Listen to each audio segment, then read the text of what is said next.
इस मंत्र की 11 माला होना चाहिए का है।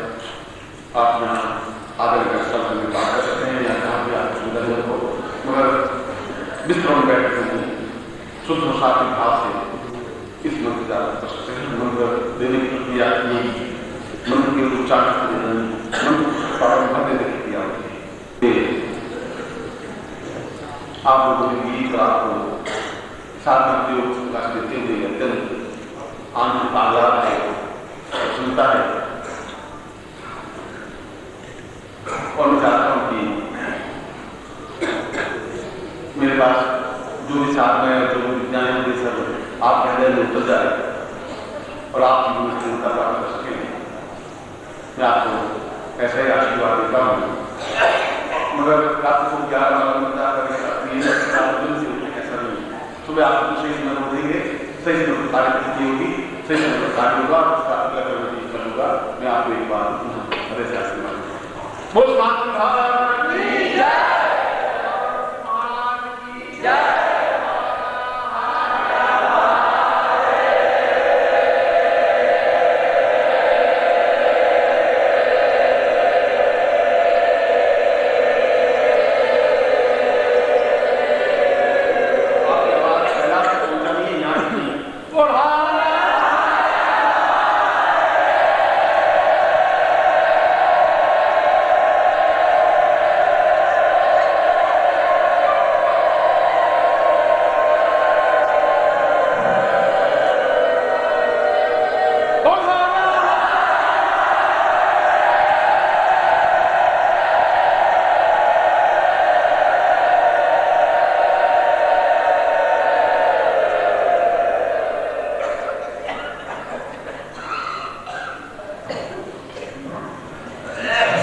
नहीं जज, मगर देखिए का भाव, राधिका का भाव, अलग अलग सखियों का चाल, अलग अलग घड़े को लेकर चलना, खाली घड़े और भरा हुआ घड़े के छेद, सबका अलग अलग।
राधा कृष्ण का नृत्य देख रहे थे, जहां राधा मटकी भर करके आती है और कृष्ण उसको दिखाई नहीं देते हैं। कृष्ण का विलंब राधा के लिए असहनीय हो जाता है और उस विलंब के लिए उसको कई बार बिठाती है, खड़ा करती है। और ये सारी घटनाएं और ये 5000 वर्ष पहले की घटनाएं मेरे आंखों सामने साकार हो जाती है। मगर जो कुछ हुआ वो ठीक था और जो कुछ हो रहा है वो भी ठीक है।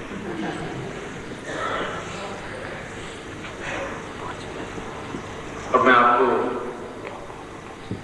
वापस इस प्रेम में संसार से साधना में संसार में ला रहा। यह तो एक प्रेम में न ऊंचा होता है, तो नीचा होता है, कभी किसी को उठ बैठक करनी पड़ती है, कभी किसी को नीचे बैठना पड़ता है। यह तो रिंझ जाने की प्रक्रिया है।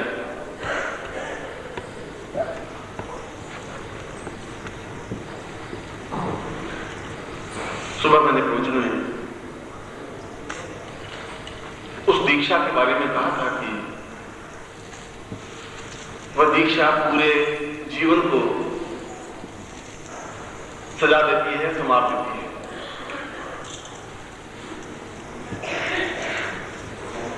और जिसका जीवन जागृत होता है, चैतन्य होता है, जिसके जीवन में प्राण चेतना होती है और जिसका प्राण संवेदनशील होता है, उसके सामने वह कहीं भी जाए इस प्रकार की घटनाएं और इस प्रकार के दृश्य और इस प्रकार की सुखद स्मृतियां बनी रहती है। जंगल में जाए तो वहां पर उसको एक असीम आनंद और तृप्ति का अनुभव होता है। वह चाहे वाराणसी में जाए और चाहे जोधपुर में जाए और चाहे दिल्ली में जाए, जो प्रत्येक क्षण जिसके सामने विविध प्रकार के नृत्य और दृश्य घटित होते ही रहते हैं, ऐसी स्थिति प्राण चेतना की वजह से ही आती है। और ऐसी प्राण चेतना, ऐसी जागृत अवस्था, ऐसी चैतन्य अवस्था आपके जीवन में व्याप्त हो, इसीलिए मैं उस दीक्षा के विधान को आपके सामने रख रहा हूं। क्योंकि ये दीक्षा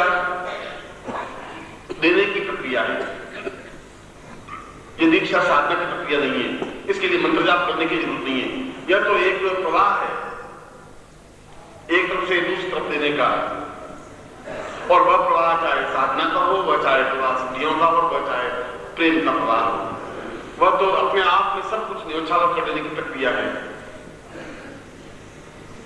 और जो बाकी बचा करके रखता है वह जीवन में आनंद की तृप्ति और अनुभव नहीं कर सकता। आपको पाशुपत दीक्षा प्रयास करा और कल एक क्रम आपको मैंने दिया था पाशुपत दीक्षा का, पाशुपत क्रिया का। एक आप सुबह यज्ञ में आहुतियां देकर के उस पाशुपत मनोकामना पूर्ति यज्ञ संपन्न किया है। और तीसरा क्रम में आज दीक्षा के अवसर पर ही दे रहा। दोनों क्रम, बाकी जो 2 क्रम बचेंगे वो कल सुबह हो जाएंगे। और इस प्रकार से बहुत थोड़ी सी अवधि में आप उस क्रम को प्राप्त कर सकेंगे जो अपने आप में अद्वितीय है। अलग अलग लोगों की अलग अलग इच्छाएं हैं। किसी की इच्छा करोड़पति बनने की होगी, किसी की इच्छा कुछ होगी। मेरी इच्छा है कि मैं कभी आपको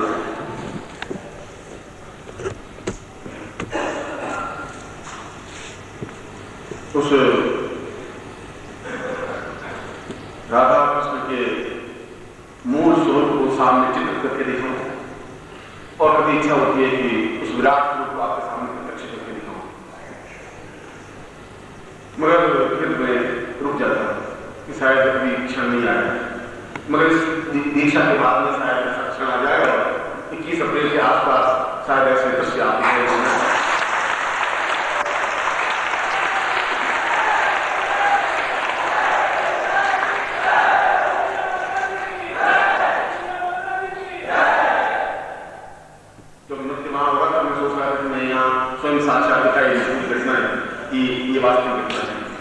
मगर फिर अपने आप को रोक दिया कि ऐसा अभी समय नहीं आया, थोड़ा सा समय बाकी है। और खैर ये तो अपनी इच्छा है, कोई इच्छा पूरी करेगा तो अवश्य करेगा। और मेरी इच्छा कभी यूं अधूरी नहीं है। जो चाहा जीवन में वो मिला और नहीं मिला तो प्राप्त कर लिया। इसलिए यह दीक्षा देने के पीछे ये कारण चिंतन, और मुझे विश्वास है कि बहुत जल्दी 21 अप्रैल के आसपास आप लोगों से इतनी तीव्रता और इतनी गति के साथ आपसे मिलना हो सकेगा, आप बहुत कुछ अनुभव कर सकेंगे, प्राप्त कर सकेंगे, गारंटी के साथ प्राप्त कर सकेंगे।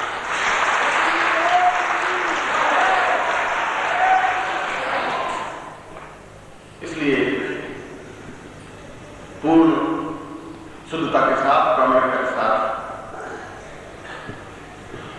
मेरे सामने बैठी है, शायद मेरी दृष्टि आप तक पहुंच रही है।